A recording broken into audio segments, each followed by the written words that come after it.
মির্জা শান মুগ্ধ পর্ব ৪৭-এর দ্বিতীয় খণ্ড। জানাতুল ফেরদৌস মিথিলা।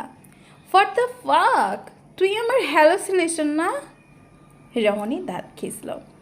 লজ্জায় তৎক্ষণাৎ দুহাতের নরম আজলায় আড়াল করে নিল পেল্লব মুখখানা। যুবকের অমন সন্দিগ্ধ কণ্ঠ কূর্ণকহরে পৌঁছানো মাত্রই সপ্তদর্শী অত্যন্ত বিতৃষ্ণা ভরা কণ্ঠে পরপরই গজগজ করে শুধাল, আপনি কি অন্ধ নাকি বেহায়াপনার উপর পিএইচডি ডিগ্রি অর্জনকারী নির্লজ্জ বেহায়া পুরুষ? ঘরের ভেতর আস্ত একটা জলজান্ত মানুষ থাকা সত্ত্বেও কেউ এভাবে থামল মাহি। বাদবাকি কথাটুকু পূর্ণ করতে গিয়ে নিজেরই হাঁসফাঁস করে উঠল লজ্জায়। পরক্ষণেই তিতি বিরক্ততায় কুঁচকে নিল মুখ। এদিকে যুবক কেমন আলগোছে পাকিয়ে চেয়ে আছে তার দিকে। সুদর্শন মুখখানায় তার শিখে সন্দিহান ভাবস্রোত। ধারালো দাঁতের রুষ্ট চিপায় পিষ্ট করছে নিজ নিম্নাংশ ঠোঁট। তার পাদুটো ঠিক পাশে মেঝেতে অবহেলায় লুটিয়ে আছে সাফেদ রঙা তোয়ালেটা। রুরুমানব কপাল ঘোচালো। মেরুদণ্ডের হাড় সামান্য বাঁকিয়ে আলগোছে মেঝে থেকে তুলে নিল অবহেলিত তোয়ালেটা। পরক্ষণে মুক্ত শক্ত মুখভঙ্গি বজায় রেখে তোয়ালেটা ফের কোমরে পেঁচাতে পেঁচাতে মুগ্ধ কেমন সন্দিগ্ধ গলায় শুধালো, সবটা কি দেখে ফেলেছিস? তৎক্ষণাৎ লজ্জায় লাল হলো সপ্তদশীর পেল্লব মুখখানা। কান দুটোর সরু ছিদ্র দিয়ে এক নাগারে বেরোচ্ছে লজ্জিত উষ্ণ ধোয়া। সপ্তদশীর চাপা ক্ষোভ প্রকাশ করার ন্যায় তক্ষুনি তেতেও কণ্ঠে পাল্টা উত্তর ছুড়ে দিল, চুপ করুন বেহায়া লোক, কিচ্ছু দেখিনি আমি। সহসা দুষ্ট হাসি শেষ উঠল সুদর্শনের বাদামি অধর যুগলে। মেয়েটাকে জ্বালানোর অভিনব সুযোগ কি আর এত সহজে হাতছাড়া করবার মানুষ সে? যুবক কদম বাড়ালো। মুখে কপট নাটকীয় ভঙ্গিমা ধরে রেখে আচমকাই দুষ্ট কণ্ঠে আওড়ালো, ও হো ওয়ান্দির মেয়ে, এমন একটা ভিআইপি দৃশ্য ফ্রিতে দেখার সুযোগ পেয়ে কেউ হাতছাড়া করে? তুই তো দেখছি বড্ড বেহায়া। থাক, ব্যাপার না, তখন দেখিসনি তো কি হয়েছে, এবার দেখবি এমন সামনে থেকে স্পষ্টভাবে। লজ্জায় নিঃশ্বাস আটকে গেল মাহির। বুক কেঁপে উঠল থক করে। কাপত্রয়ী পদযুগল তার শিরশির করছে বেশ। উদ্বেগী হয়েছে ছুটে যাবার প্রয়াসে। গুনে গুনে মাত্র একখানা কদম বাড়ালো সপ্তদর্শী, আর অমনি পেছনে পড়ল পেছন থেকে তার নরম তুলতুলে হাতের কবজি সন্ধি টান পড়ল ভীষণ। মাহি থমকায়, ভয়ে ভয়ে শুকনো ঢোক গিলে অলক্ষে। রুরুমানবের রুক্ষ হাতের মুঠোয় বন্দিরত নিজ কবজি সন্ধি মোচড়াতে লাগতো অনবরত। অভ্যন্তরে ভয় ডর লুকিয়ে রেখে কপট ঝাঁঝালো কণ্ঠে আওড়ালো, হাত ছাড়ুন। নিজ মন মর্জিতে সর্বদা অতুট থাকা মাফিয়াসেরও মানুষটার আজ থোড়াই শুনবে মেয়েটার এহেন বাক্য। সে উল্টো এক হ্যাচকা টানে সপ্তদশীকে নিয়ে নিল নিজের বড্ড কাছে। মাহি মোচড়াচ্ছে, তার পিঠ ঠেকেছে রুরুমানবের রুক্ষ বক্ষ ফাজের সনে। হাতখানা এখনও ছাড় পায়নি তার। মুগ্ধ বাঁকা হাসল এ পর্যায়ে। ছুটন্ত চড়ুইকে দক্ষ কায়দায় এক হাতে নিজ বুকের পিঞ্জরে আটকে রেখে অন্য হাতখানা আলগোচে ছোয়ালো সপ্তদশীর মসৃণ কাঁধে। মাহির নড়চড় বাড়ল তৎক্ষণাৎ।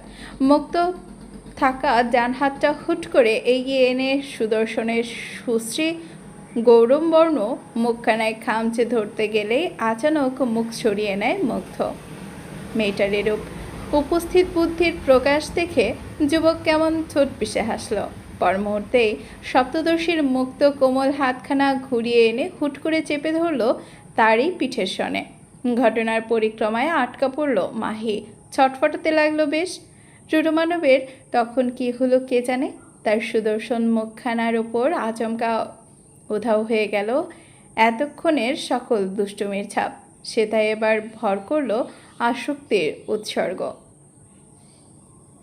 যুবক ঘাড় এগোলো, ধীরে ধীরে আলগোছে মুখ নামালো সপ্তদশীর কানের কাছে। তার উষ্ণ নিঃশ্বাসের প্রতিটা ঝাপটা যেন কাটা ধরিয়ে দিচ্ছে রমণীর গায়ে। মেয়েটা বোধহয় ধীরে ধীরে কুপকাত হচ্ছে।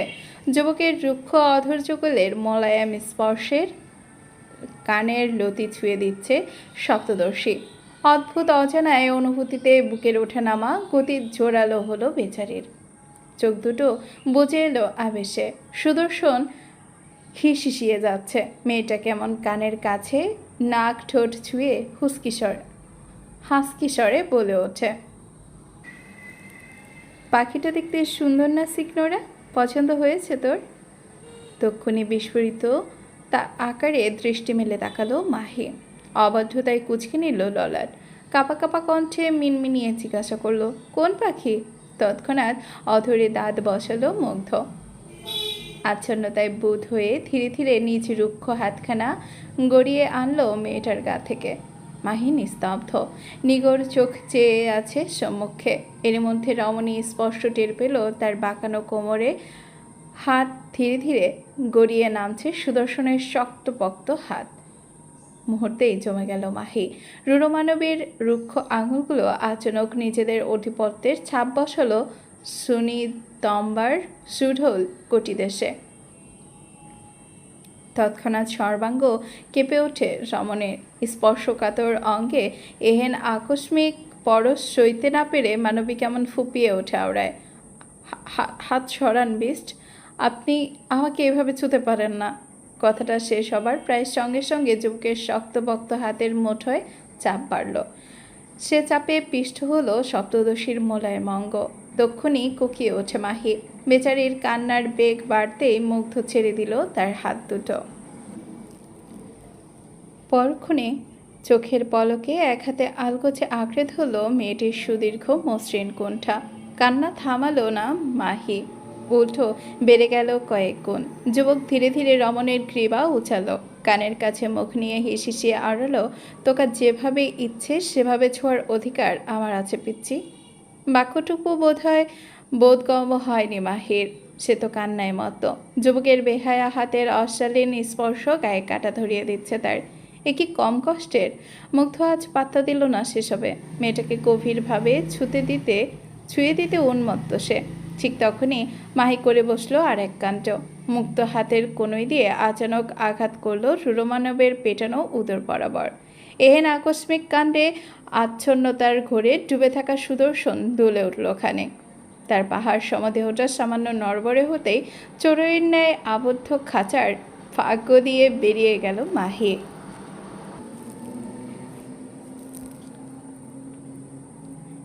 বাঁচার প্রাণপণ চেষ্টা তক্ষুনি সরে দাঁড়ালো দুকদম। হাঁপিয়ে উঠেছে সে। শুষ্ক ঢোক গিলেছে অনবরত, কাঁপছে থরথর করে। এরই মধ্যে পেছন থেকে ভেসে এলো যুবকের অগ্রসর পদধ্বনি। তৎক্ষণাৎ আঁতকে ওঠে মাহি। ভয়ে চোখ মুখ খিচে ছুট লাগাল দরজার পানে। তবে কাণ্ড দেখো, প্রতিমধ্যে মখমলি দামি কার্পেটের সনে পা বাঁধল মেয়েটার, আর অমনি বেচারি উল্টে পড়ল মেঝেতে। ভাগ্যিস সেটা মখমলি কার্পেটের ওপর পড়েছে, নয়তো এতক্ষণে শেষ রক্ষে ছিল না তার। মাহি ভয়ে ভয়ে ফের দুহাতে ভর দিয়ে উঠে বসবার প্রয়াস চালালো। ঠিক তখনই একখানা শক্তপোক্ত হাত এসে আচমকা টেনে ধরে মেয়েটার ডান পা। মুহূর্তেই থমকায় মাহি। কিছু বুঝে ওঠার আগেই পায়ে পড়ল বিশাল এক টান। মুহূর্ত ব্যয়ে বেচারি কেমন এক ঝটকায় পিছিয়ে গেল বেশ খানিক। সপ্তদর্শী দাঁত খিঁচল, তরা ঘাড় বাঁকিয়ে তাকালো বেয়াদব সুদর্শনের পানে, যিনি আপাতত উদম গায়ে দাঁড়িয়ে আছে সম্মুখে, যার কোমরের বড্ড নিচে স্রেফ একখানা সাফেদ রঙা তোয়ালের উপস্থিতি। তার মুখখানার অভিব্যক্তি ধরা ছোঁয়ার বাইরে। ধীরে ধীরে ঝুঁকে আসছে ভাবলেশহীন কায়দায়। মাহি তক্ষুনি চোখ বুজে নিল লজ্জায়। কুণ্ঠিত কণ্ঠে দাঁত খিচে আওড়ালো, ছাড়ুন আমায় বজ্জাত লোক, কিসব আবল তাবল কাজকর্ম করতে চাচ্ছেন আপনি? পিয়ার্সিং করা ঠোঁটখানা কামড়ে হাসল রুরমানব। মেয়েটার কথায় বিন্দুমাত্র প্রতিউত্তর দেবার প্রয়োজনীয়তা না দেখিয়ে তৎক্ষণাৎ সপ্তদশীকে একটানে তুলে নিল কাঁধে। বেচারি মশরায় ভীষণ। তড়িঘড়ি করে লম্বা লম্বা নখর দিয়ে আঁচড় কাটল নির্দয় মানবের ফসা উদম পিঠে। সেদিকে বিন্দুমাত্র উদ্বেগ দেখালো না মাফিয়া বিস্ট, উল্টো কণ্ঠে দুষ্টুমের ছাপ টেনে শুধালো, নখগুলো বাঁচিয়ে রাখ স্নিগ্ধরা, ভবিষ্যতে ভীষণ কাজে লাগবে। মাহি কানে তুলল না সেসব কথা। খামচাতে লাগলো যুবকের পিঠ। ওদিকে ব্যস্ত সুদর্শন দুকদম হেঁটে এসে আচমকা মেয়েটাকে ছুঁড়ে ফেলল মখমলি বিছানার কোলে।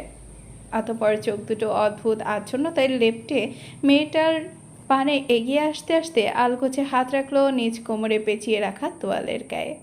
তা অবলোকন হওয়া মাত্রই চোখ খিচে বন্ধ করে নিল মাহি। অথচ তার এহেন ভাবস্রোতে বিন্দুমাত্র পাত্তা না দিয়ে যুবক অত্যন্ত বেসুরো গলায় গেয়ে উঠল, আয়না করি ফষ্টি নষ্টি দেখতে নোনতা খেতে মিষ্টি ওসানা ওসানা। তোমাদের কেমন লাগে এই গানটি? যাই হোক, গল্পে ফিরে আসি। এই বুঝি আকাশ থেকে পড়ল সপ্তদশীর মাথার ওপর। বেচারি তক্ষুনি দুহাতে মুখ ঢেকে উপর হয়ে নিজেকে আড়াল করলো মখমলি বিছানার কোলে। করুণ কণ্ঠে আওড়ায়, ইয়া খালিদ, উদ্ধার করো, দূর হন আমার চোখের সামনে থেকে বেহায়া লোক। দুষ্ট হাসল মুগ্ধ। তৃষ্ণার্ত চাতকের ন্যায় সপ্তদশীর ক্ষুদ্র বদনখানে পানে খানিকক্ষণ ঝুঁকে এসে এক হাতে তক্ষুনি পিঠমোড়া করে আঁকড়ে ধরল মেয়েটার দুহাত। ভরকায় মাহি অজানা উদ্ভট চিন্তায় আমতা আমতা করে শোধায়, কি কি করছেন আপনি? বেস্ট, দেখুন এবার কিন্তু বেশি বেশি হয়ে যাচ্ছে। কথাগুলো শুনেও না শোনার ভান ধরলেন মাফিয়া বেস্ট। সপ্তদশীর অধিক নড়চড়ে খানিকটা বিরক্ত হয়ে গম্ভীর কণ্ঠে শোধালে, don't move signora, let me do my work. থামল না মাহি। তর এক প্রয়াস চালালো বিছানা থেকে উঠে আসার। তবে বেলায় ষাট পাহাড় সম বলিষ্ঠ পুরুষের অমন অগ্রাসী থাবায় আটকা পড়েছে তার দুহাত। তা কি আর অত সহজে ছাড়া পায়? মুগ্ধ সময় নিল। রয়ে শুয়ে মৌচরাতে থাকা মাহির ঘাড়ে বড্ড কাছে মুখ নামিয়ে আনলো মাফিয়া বিস্ট। দেখল সেথায় অবাধ্য চুলেদের আসর বসেছে। তা যেন বিরক্তির বাড়ালো রুরুমানবের। সে তক্ষুনি উদ্বেগ হাতে মেয়েটার ঘাড়ের কাছে আটকে থাকা চুলগুলো আলগোছে সরিয়ে দিতে লাগলো। ধীরে ধীরে উন্মুক্ত হলো সপ্তদশীর মসৃণ মখমলের ন্যায় ঘাড়ের ত্বক। যুবক কিয়ৎক্ষণ তৃষ্ণার্ত চোখে তাকিয়ে রইল সেদিকে। তাকিয়ে থেকে তৃষ্ণা মিটছে না তার। তাই তো বেপরোয়া যুবক উন্মত্ততায় অলক্ষ্য শুকনো ঢোক গিলল আলগোছে। ঠোঁট বসালো মেয়েটার ঘাড়ে। তক্ষুনি ছটফটিয়ে ওঠে মাহি। কান্নারা বাঁধ ভাঙল তার। বুক ভাঙা আর্তনাতে কাতর হতেই হকচকিয়ে ওঠে মুগ্ধ। হতভম্বর ন্যায় তাকালো মেয়েটার পানে। মেয়েটা কি তাকে ভুল বুঝলো?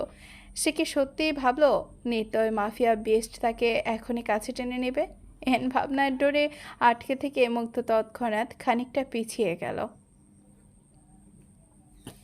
পরপরই আবার কি মনে করে সপ্তদশীর মাথায় ওপর আলতো করে হাত ছুঁয়ে শান্ত কণ্ঠে ওড়ালো,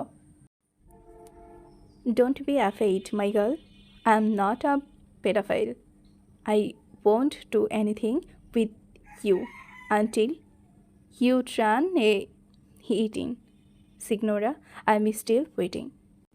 সহসা কান্না ফুলিয়ে হতভম্ব ভাব ধরল মাহি। নাক টানতে টানতে মনে ঘাড় বাঁকিয়ে তাকালো লোকটার অভিমুখে।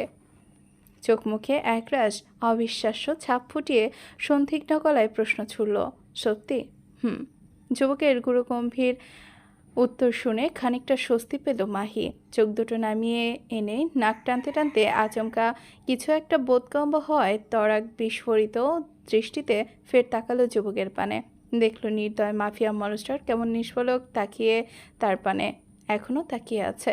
মাহি ইতস্ততায় জড়ানো কণ্ঠে মিনমিনিয়ে শুধালো, তার মানে আর 15 দিন পর আমি 18তে পড়লে আপনি আমার সাথে ইন্টিমেট হব?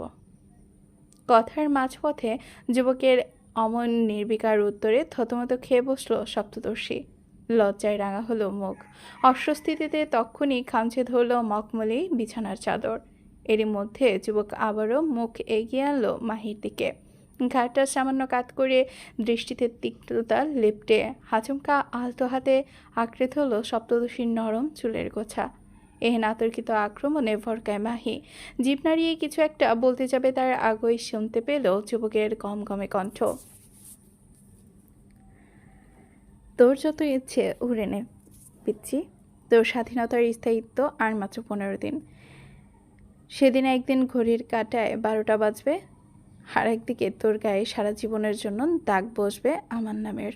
যে দাগ তুই মরে গেলেও তোর গা থেকে মোছবার ক্ষমতা না কারো, যে দাগ চিরদিন তোকে চিৎকার করে বলে যাবে, You the fucking beauty who only belong to me. শুকনো ঢোক গেল মাহি। কাঁপা কাঁপা কণ্ঠে পরক্ষণে বলে উঠল, আমি কখনোই আপনার হব না। আমার সর্বাঙ্গে জোরপূর্বক আপনার কলঙ্কিত ছোঁয়া লাগলে ও আমি কোনোদিনও আপনার হব না best. Just get that in your mind. সহসা ধারালো চাপের রুষ্ট চাপায় পিষ্ট হল রুরুমানবের অধৈর্যগল। চেহারায় সামান্য চিরচেনা রুক্ষতা, হাতের জোর বাড়িয়ে কণ্ঠে একরাশ অধিপত্যতা সুর টেনে ঢেলে শেওড়ালো। Oh my fucking signora, do you know baby, I have toxic traits, বিষাক্ত বৈশিষ্ট্য। So I am expecting your challenge. বিকেলের ম্লান আলোয় গা ঢাকা দিয়েছে সেন্ট পিটারবার্গের আকাশ। ঘুটঘুটে সাফেদ রঙা মেঘেদের সে কি হাতছাড়া ছড়াছড়ি। রাত নাগাদ স্নোফল হবে নিশ্চিত। একজোড়া বুট পরিহিত ব্যস্ত কদম পায়চারি চালাচ্ছে প্যালেসের বিশাল অতিথি কক্ষে। পায়চারির মাঝপথে মধ্যবয়স্ক কেমন তন্ময় চোখে তাকাচ্ছে কক্ষের দুয়ারের পানে। কাঙ্ক্ষিত ব্যক্তির অপেক্ষায় অপেক্ষায় প্রহর যেন থমকে দাঁড়িয়েছে এক জায়গায়। টলছে না তার অপেক্ষা নামক কাঁটা।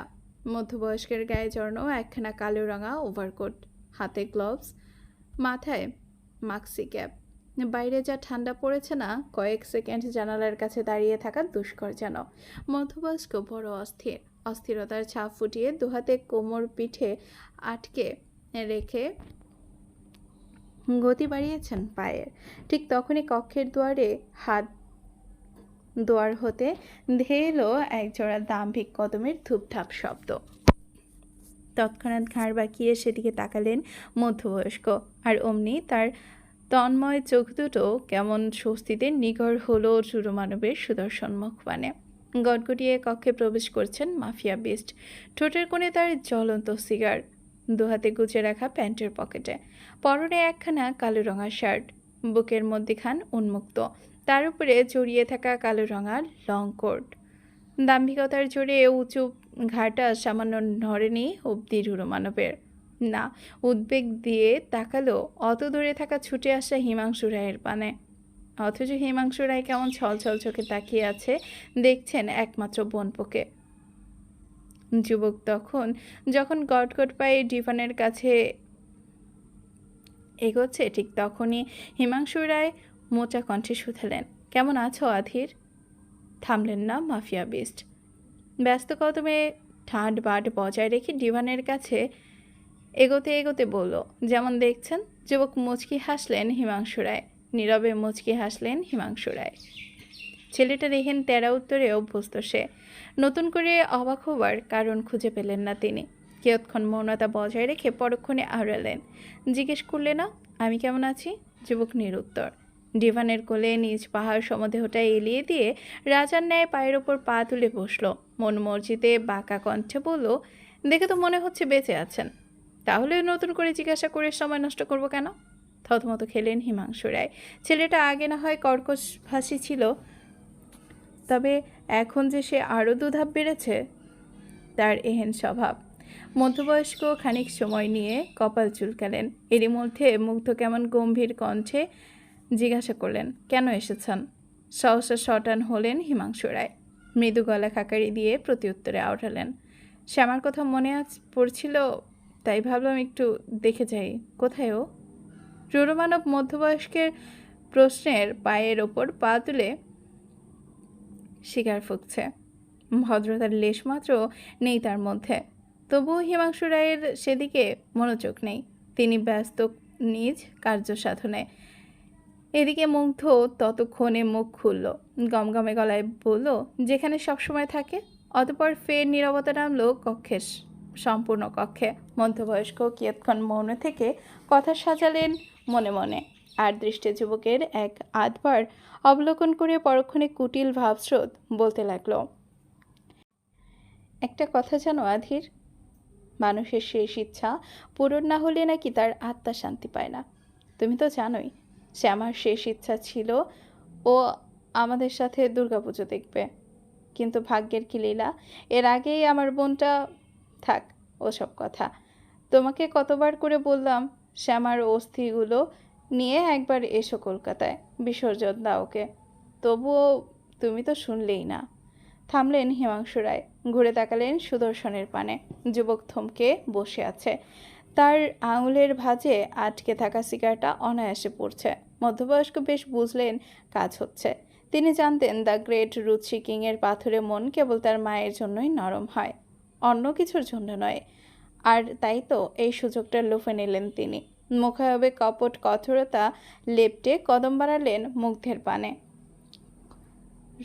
কণ্ঠ আরও খানিকটা ভেঙে শুধালেন, কি এমন রাগ তোমার আমাদের প্রতি অধীর? ঠিক কতগুলো বছর ধরে তুমি একবারও নিজের বাড়ির চৌকাঠ মারাওনি, সে খবর কি তোমার আছে?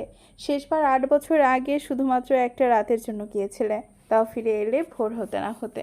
আচ্ছা, তুমি কি এখনও ওই অতীতের বিষগুলো নিয়ে... আসলে দুর্গাপূজায় কলকাতায় যাচ্ছি, এবার আপনি আসতে পারেন। কথাটা বলেই সবেগে উঠে দাঁড়ালো মুগ্ধ। কোনো দিকে না তাকিয়ে তক্ষুনি গটগটিয়ে পায়ে বেরিয়ে গেল কক্ষ থেকে। এদিকে তার চলে যাওয়ার পরপরই প্রাপ্তির হাসিতে মত্ত হলেন হিমাংশু রায়। হাসতে হাসতে সিক্ত হলো তার চোখ।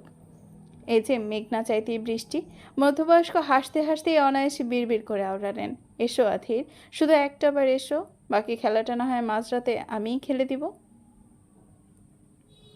মুখায়বে আধার নামিয়ে বসে আছে মাহি, হাঁটু দুটো জড়িয়ে ধরে রেখেছে বুকের সনে। কিউটির অনুপস্থিতিতে মনটা বিষাদ ছেয়েছে তার, পারছে না ছুটে গিয়ে বাচ্চাটাকে নিয়ে আসতে। এতদিন ভেবেছিল প্যালেসটা একবার একটা কারাগার, অথচ এই গ্লাস হাউজে এসে সপ্তদশীর এমন চিন্তা একেবারেই উবে গেল যেন। তার ভাষ্যমতে প্যালেস যদি হয় কারাগার, তাহলে পেইন্ট হাউস হচ্ছে টর্চার সেল। হতাশায় তক্ষুনি সপ্তদশীর বুক ছেড়ে বেরিয়ে এলো এক দীর্ঘ নিঃশ্বাস। কাউচের কোলে খানিকটা নড়ে চড়ে বসতেই আচানক কক্ষের দুয়ার হতে ভেসে এলো এক রক্ষীর ভয়ার্ত কণ্ঠ, hello signora, monster is calling you. লোকটা কেমন ভয়ে ততস্থ, মুখে বেশ কবার আটকে আটকে যাচ্ছে কথাগুলো। মাহি কপাল ঘোচালো তা দেখে। বিরক্তি নিয়ে লোকটাকে অমন কথাকে এক প্রকার নাকচ করতে যাবে অমনি তড়িঘড়ি করে এক অদ্ভুত ব্যস্ততার দুয়ার থেকে সরে গেলেন রক্ষী। মাহি হতভম্ব, কি বেয়াদব লোক, তার কথা না শুনেই চলে গেল। সপ্তদশীর রাগ হলো বেশ, তড়াক করে বসা ছেড়ে উঠে দাঁড়ালো পরক্ষণে। দাঁত কিরমির করতে করতে মনে মনে ভীষণ রাগ নিয়ে আওড়ালো। অসভ্য বেয়াদব লোকটা কি মনে করে আমায় তার হাতের মোয়া? যখন ইচ্ছা ডাকবে, ছোবে, আবার ব্যথা দিবে। অসহ্য বিরক্তিকর একটা মানুষ। মনে মনে কথাগুলো আওড়ালেও বাইরে নিশ্চুপ মাহি। একবার ভাবলো যাবে না, পরক্ষণেই শুনবে না লোকটার আদেশ। তবে পরক্ষণে সকালের কথা মনে পড়ে যাওয়ায় মুহূর্তে মুখটা কাচুমাচু হয়ে গেল বেচারির। হঠপর ভাবতে ভাবতে না চাইতেও পা বাড়ল কক্ষের বাহিরে। হলদিটে সোনালি আলোয় ঝলমলে করছে পেইন্ট হাউসের প্রতিটা কোণা। বিশালাকার রাজকীয় ডাইনিং টেবিলে সেজেছে হরেক রকমের খাবার, সুঘ্রাণে মোমো করছে চারপাশ। এদিকে পা টিপে টিপে ডাইনিং স্পেসের দুয়ারে এসে দাঁড়ালো মাহি। সম্মুখেই কাচের দেয়াল হতে বা দামি পর্দাগুলো আলতো করে সরিয়ে দিয়ে সামান্য উঁকি দিল ভেতরে। অমনি ডাইনিং টেবিল থেকে ভেসে আসে রুরো মানবের ভরাট কণ্ঠ, কামিন সিগনোরা। হচ্চকায় মাহি উঠে মাহি। সে তো কাচের দেয়ালের বিপরীতে দাঁড়িয়ে আছে, তবে লোকটা তাকে দেখলো কি করে? তোয়ালে তো কেবল তার প্রতিচ্ছবিটাই দেয়ালে তো কেবল তার প্রতিচ্ছবিটাই দেখা যাচ্ছে। তাহলে সে কি ওয়ান ওয়ে মিরর গ্লাস? সন্দিগ্ধতার জোরে ক্ষুদ্র কদমে দেয়ালের ওপাশ থেকে বেরিয়ে আসে মাহি। ধীরে ধীরে প্রবেশ করলো ভেতরে। আনমনে দৃষ্টি উঁচাতেই তাগিয়ে আচানক ঠেকল হেড অব দ্য চেয়ার দাম্ভিকতার সঙ্গে বসে থাকা মাফিয়া বিস্টের পানে, যিনি আপাতত একদৃষ্টে তাকিয়ে আছে প্লেটের দিকে।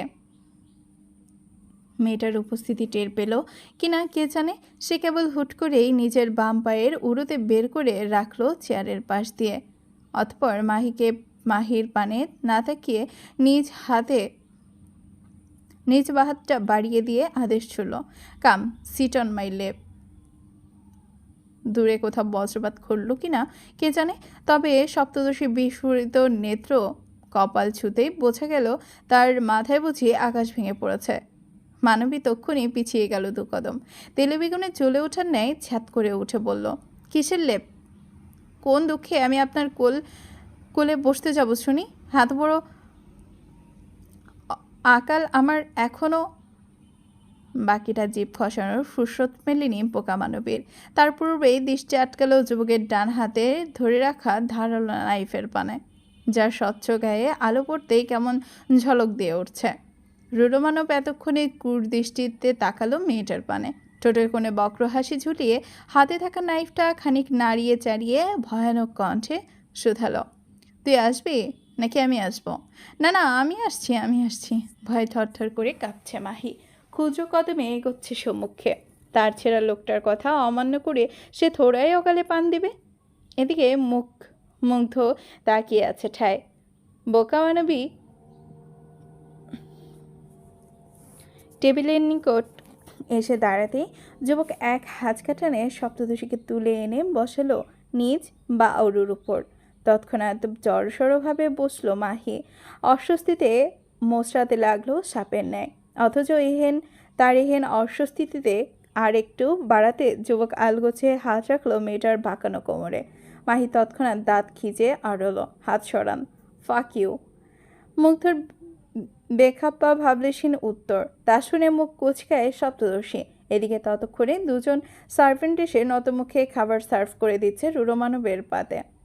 লোক দুটো হাতগুলো যা কাঁপছে না, মাহি আড়ষ্টতায় বেশ দেখল তা।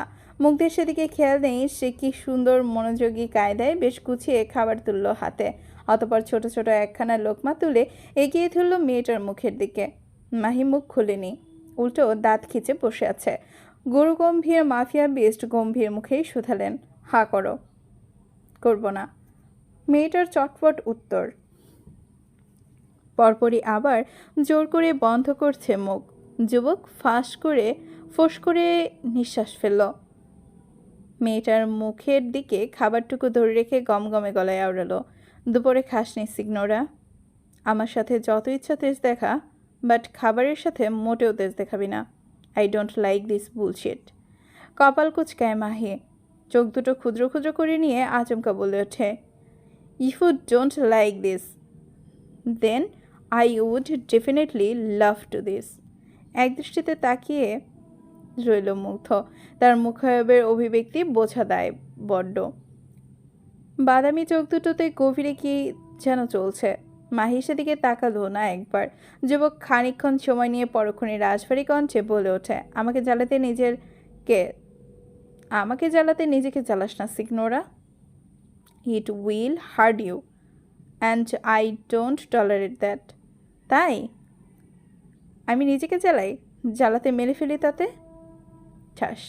আজ বহুদিন পর যুবকের শক্তপোক্ত হাতের রুক্ষ আঙুলগুলো ফের রুক্ষতার সঙ্গে ছাপ বসালো মানবীর নরম তুলতুলে গালে, যার আঘাতে গাল বেঁকে গেল বেচারির। মাথাটা ঘুরতে লাগলো বনবন করে। কান দুটো ঝাঝা পোকারা বাসা বেঁধেছে হয়তো। মাহি কেমন টলতে টলতে কোনো মতে সামলালো নিজেকে।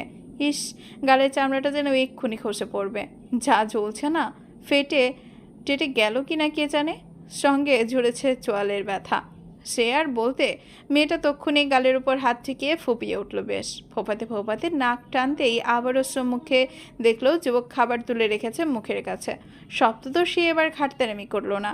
অতি ভদ্রতা বজায় রেখে হা করে আলগোছে মুখে তুললো খাবারটুকু। চাপার ব্যথায় বহু কষ্টে চিবোচ্ছে মেয়েটা, তবুও টু শব্দ অবধি করেনি সে। এদিকে যুবকের চোয়াল হয়েছে শক্ত, অজানা কারণে ফুলেছে হাত সহ ঘাড়ের সবকটা রগ। ফর্সা মুখশ্রী রাগের তোপে লাল হয়েছে বেশ। বাদামি চোখ দুটোয় লেপটেছে আগুন। মাহি পরপর ঢোক গিলেছে শুকনো। আবারও মার খেতে হয় কিনা কে জানে। মাহি তড়িঘড়ি করে মনোযোগ অন্যত্র ফেরালো। সম্মুখে টেবিলে সাজিয়ে রাখা একখানা এন্টিক মোমবাতির স্ট্যান্ডের পানে দৃষ্টি থমকালো তার। মুহূর্তেই গালের ব্যথা ফুলে বিমুগ্ধ হলো সপ্তদশী হরিণী অক্ষিদয়।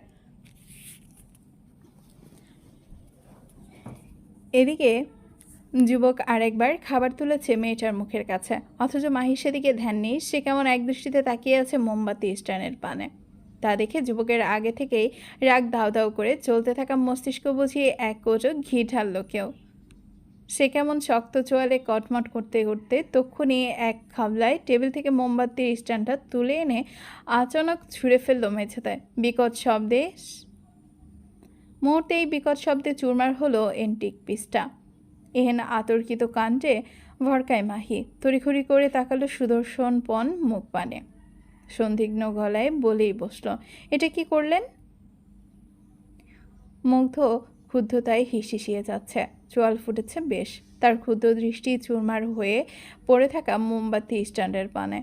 মানবীর কথা কোনো ঘরে পৌঁছতেই মনের কোণে এক অবাধ্য হিংস্রের আগুন জ্বালিয়ে সে প্রত্যুত্তরে বলল, তুই মুগ্ধ হয়ে ওকে দেখছিলি, আমার সহ্য হলো না। হতবাক মাহি মুখাবে ছেয়েছে বলে আকাশ সম অবাধ্যের ছাপ। যুবকের এমন উদ্ভট পাগলামো দেখে মেয়েটা খানিক বিজ্ঞ গলায় বলে ওঠে, এটা একটা সামান্য মোমবাতি। এ পৃথিবীতে এমন অনেক কিছু আছে যা আমাদের মুগ্ধ করতে পারে, হোক তা কোনো বস্তু কিংবা মানুষ। সহসা ঘাড় বাঁকিয়ে তাকায় মুগ্ধ, চোখ দুটো তীক্ষ্ণ করে হাসলো সাইকোপ্যাথের ন্যায়। মাহির অন্তরাত্মা শুকিয়ে কাঠ হলো তা দেখে। রুরমানব কেবল ঠোঁট কামড়ে বলতে লাগলো, তোর ওই দুচোখ আমি বাদে অন্য কারোর প্রতি মুগ্ধতা ছড়ানোর দুঃসাহস করেই দেখুক একবার। ট্রাস্ট মি সিগনোরা, আমি তেমন কিছুই করবো না, জাস্ট ছেড়ে দিব। হতভম্ব মাহি বোকার ন্যায় জিজ্ঞাসা করেই ওঠে, সত্যি সত্যি ছেড়ে দিবেন? বাঁকা হাসলো রুরমানব। আবারও খাবার তুলে এগিয়ে দিল মেয়েটার মুখের দিকে। ভারী অথচ অত্যন্ত ঠান্ডা গলায় বলল, ছেড়ে দিব, উত্তপ্ত সালফেটিক অ্যাসিড ভর্তি ট্রাঙ্কে। দুজনে একসাথে ছেড়ে দিব। কুল না? দাঁত কিরমির করে বলে ওঠে মাহি। নরম চোয়ালখানা শক্ত করে ফুটিয়ে ঝাঁঝালো কণ্ঠে বলে ওঠে, ব্লাডি সাইকো। সেফ ঠোঁট পিষে হাসলো মুগ্ধ, ভাবলেশীন ভঙ্গিতে আওড়ালো, ইয়েস আই অ্যাম। মাহির রাগ বেড়েছে তরতর করে। মুখের সামনে সুদর্শনের বাড়ন্ত হাত দেখে নিজেকে আর ধরে রাখতে পারেনি। তক্ষুনি খাবার খাওয়ার বদলে ধারালো দাঁত দিয়ে আঁকড়ে ধরল যুবকের রুড়ো আঙ্গুল। ক্রমশ দাঁতের জোর বাড়াচ্ছে মাহি, নিজের সর্বশক্তি দিয়ে কামড়ে দিচ্ছে মুগ্ধের আঙুল। অথচ কাণ্ড দেখো, রুরমানব কেমন এক দৃষ্টিতে তাকিয়ে আছে মেয়েটার দিকে। মাহি আর দৃষ্টিতে দেখল তা। পরক্ষণে দাঁতের জোর বাড়ল দ্বিগুণ। প্রায় মিনিট পাঁচেকের এরূপ অত্যাচার আচনক সপ্তদশী স্বাদ পেল খাড়িয়েও কিছুর। আর অমনি হকচকিয়ে উঠে সে তড়িঘড়ি করে মুখায়ব থেকে যুবকের আঙুলগুলো বের করে এনে সম্মুখে তাক করতেই দেখে আঙুলের রুক্ষ চামড়া ফেটে অবলীলায় লহু গড়াচ্ছে। নিজ কর্মে অপরাধিত্ব গ্রাস করল সপ্তদর্শীকে। রাগের জন্য এমন অন্ধ হলো কবে থেকে সে? মায়াবিনী আহত চোখে দৃষ্টিতে তাকালো যুবকের পানে। আর অমনি স্থির হলো মাহি। যুবক নিষ্পলক ভঙ্গিতে তাকিয়ে আছে তার পানে। তার মুখায়বের ব্যথার লেশ মাত্র নেই। মাহি কেমন আহত সুরে বলল, হাতটা সরালেন না কেন আপনি? তুই স্বেচ্ছায় ছুঁয়ে দিয়েছিস আর আমি আর ডিস্টার্ব করিনি। চলবে? এই পাগল লোকটা কি চলবে আপনাদের? সে তো মহাপাগল হয়ে গেছে। আপনারা কে কে মহাপাগল হয়েছেন জানাতে ভুলবেন না। আর সিনারিটা কেমন দেখলেন সেটাও বলতে ভুলবেন না কিন্তু। Thank you for watching.